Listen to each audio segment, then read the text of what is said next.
Alright, this is going to be my long-term video review here of the RME ADI-2 Pro FSR Black Edition. Not to get that confused with the RME ADI-2 Pro FS. This is indeed the FSR Black Edition. Alright, first let's get things started off with the unit tour, starting off with the front of the RME here. Here we've got an on-off power switch. Beside that we've got a left and right, which can be used as a separate left and right channel when running balanced headphones through this. However, these are both also stereo headphone jacks, 1/4 inch / 6.35 millimeter. Beside that, we've got a volume switch here, which can also be used as a menu toggle switch. Beside that, we've got our volume indicator there, toggle.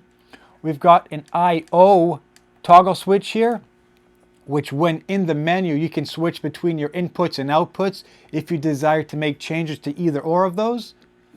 Below that, we've got a dedicated EQ, also known as the equalizer button. Below that, we've got a setup switch here. And finally, beside that, we've got menu navigation toggle switches here, which can be used to navigate through these very wide and very complex menus internally with the RME.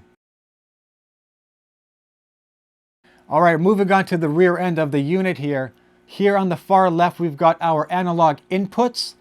These are both 3-pin balanced XLR inputs as well as TRS input jack. So that's a combo jack right over there.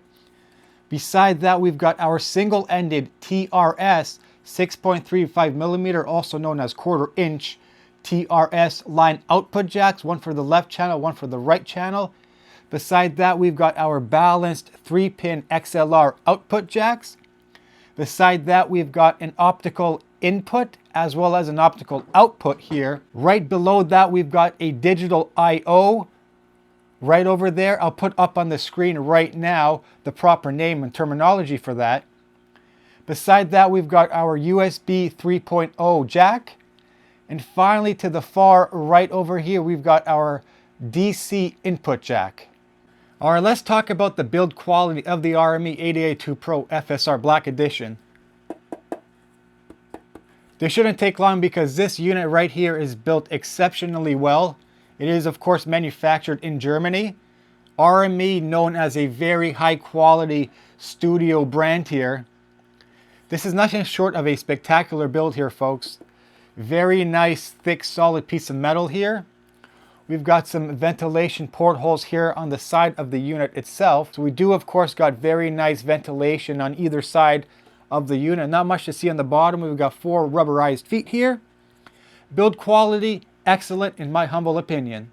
Alright, going through just a few specs here of the RME ADI-2 Pro FSR Black Edition. I can probably spend and dedicate an entire video just to the specs of this unit here, but we're not going to be doing that. I don't want to bore you with specs here. So essentially what this unit is a fully balanced DAC and a fully balanced headphone amplifier all in one combo unit. This will also decode DSD up to 256. This is a 24-bit DAC going up to 768 kilohertz. This utilizes dual AKM AK4493 DAC chips inside of it here. It will take your digital signal and convert that into an analog output signal via its balanced XLR outputs, its single-ended TRS outputs, or feeding, of course, your different headphones, both single-ended and balanced through the front headphone TRS output jacks here. This will also decode a digital signal and also output another digital signal here. So this can also be used as a digital to digital converter. Like I said, it has so many different features, so many different specs. If you really want to dive into those, I suggest you go visit RME's website online to dig into those yourselves. Let's talk a little bit about the headphone output jacks up front here. Now, single-ended through either of those ports there, through either of those headphone outputs, this can output up to 1.5 watts, 1.5 watts RMS into a 32 ohm load. That essentially can be doubled if you have a special breakout cable from your headphones going into each of those headphone output ports. So that output level can be doubled if you are running balanced through either of those jacks there. You do of course need a special cable from your headphones to go into those jacks there. So the output level will be doubled essentially. Okay, what else do I have to say in terms of specs here? This is also a digital to digital converter, meaning it can also output a digital signal via the SPDIF here, as you can see there. So I think that's going to be all for specs. As I mentioned earlier, if you really want to dig deep into the specs of this unit, I highly suggest you visit RME's website and read them over yourself. Now a quick little disclaimer here. For the time which I've owned the RME ADI-2 Pro, which is roughly 3.5 years now, I have it paired with a separate linear power supply. So I never used the included switch mode power supply which came with the RME itself. I actually upgraded to a separate FEO PL50 linear power supply which can output up to 15 volts DC up to 2 amps or 12 volt DC up to 3 amps. Now the RME itself is a very handy unit. It's very flexible in terms of its power. This will accept up to 9 or 15 volts DC in order to power this unit. So to get that out of the way, I did not use this unit with this included switch mode power supply. I've upgraded to a separate linear power supply, which is the FEO PL50. Okay, now the sound quality coming here from the RME. Using it as a DAC and preamp, feeding my dedicated standalone headphone amplifiers. Also using it as a DAC and headphone amp combo here. The sound I'm about to describe to you applies for both of those outputs. So as a preamp and as a headphone amp, this is as neutral, as transparent, as analytical sound you can imagine being reproduced from this device over here. There is zero colorization being done internally from the DAC and headphone amp and preamp from this device here. It's as studio grade, studio reference quality sound you can imagine being represented to you, being sent to either your headphones or to your separate power amp / headphone amp or power speakers for that matter. The sound is extremely detailed, analytical, neutral. You can hear so many tiny little nuances, so many tiny little details within your music. It's really amplified here using this device. It has absolutely zero colorization being done to the sound. It is as raw, as neutral, as analytical, as detailed as it gets in terms of a DAC here. This truly is a studio reference, a studio grade, a studio quality sounding device here. Now I think a lot of that has to do simply from RME as a company here. They created this device with that thought in the back of their mind, being that a lot of guys who mix and remaster their music will use a device exactly like this because it is capable of so much more than just using it as a preamp and as a headphone amp. It has so many features built into it where it really does cater to those type of people. As a hobbyist myself, this is my neutral reference quality sounding DAC. When I want to go ahead and compare different DACs in my system, if I want to go ahead and compare different headphones in my system, if I want to go out and compare different amplifiers in my system, this is what I would go to because it is simply, it's neutral, it's as analytical, detailed as you can get. So this is studio grade, studio reference quality. I don't know how else to put it in terms of sound quality here. There's no colorization. It's extremely, exceptionally detailed.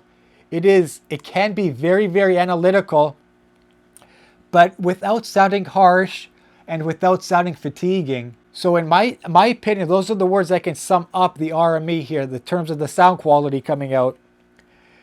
It's definitely not the most dynamic sounding DAC headphone amp preamp because it has no colorization. It does have a ton of different digital filters you can apply to either output. It does, of course, have EQ built into it. But this is simply a reference quality, zero colorization. If you're after that neutral sound, that analytical sound, really sucking out as much details as you can get, look no further. This device will be for you. It is as transparent as you can get for a DAC, headphone amp, and preamp. So that is exactly how I would describe the sound reproduction from this device over here. To sum everything up, this makes for an absolute fabulous DAC preamp feeding an external dedicated headphone amplifier, or of course feeding your powered speakers. This, in my opinion, is definitely not the most dynamic, the most engaging sounding DAC, preamp, and headphone amp available right now on the market. Again, I really don't think that wasn't the direction RME wanted to go down when creating this device here. To sum everything up, this does make for a fabulous preamplifier, a fabulous DAC, no colorization being done. However, it's not the most engaging, it's not the most powerful headphone amplifier if you do decide to use the headphone output jacks. Using it as a DAC and dedicated preamplifier feeding an external headphone amp, that to me is where this device really shines. I hope to see you all in the next video. Until then, hey, it's me once again here. I forgot to include in the video review here that the RME as a dedicated headphone amplifier, it really did struggle while trying to drive low impedance, low sensitivity, planar magnetic headphones such as what I'm currently wearing right now, which are the Fostex T50RP 50th Anniversary Edition. So the RME as a dedicated headphone amplifier, it really did struggle while trying to drive these. It did not distort, but it just didn't have any dynamics. It really just couldn't get them very loud. Now, dynamic driver headphones, I should say, on the other hand, it did a very good job with my DT1990 Pros. It also did a very good job on the HD6XX. And finally, another set of cans, I've got the Sennheiser HD800S, which are also dynamic driver headphones. It did a good job on all three of those, on all those headphones, in terms of the dynamic driver headphones. But it just could not drive planar magnetics very well. I just would not recommend buying this unit and using it as a simple, dedicated headphone amplifier. There are many, many better options out there on the market today. Just standalone dedicated headphone amplifiers. This, however, as a dedicated DAC and preamplifier feeding a completely separate standalone headphone amplifier, that to me is where this device really, really shines. I also forgot to mention in the review that using that with IEMs, very sensitive in-ear monitors, the RME was by far the most dead silent headphone amplifier I've ever connected while using IEMs. I would crank it up to high gain, I would max out the volume, and it would be absolutely, and I do mean absolutely, dead silent while running sensitive in-ear monitors, IEMs. So this amp, it really is an excellent amp for driving IEMs. For headphones, on the other hand, probably not your best option.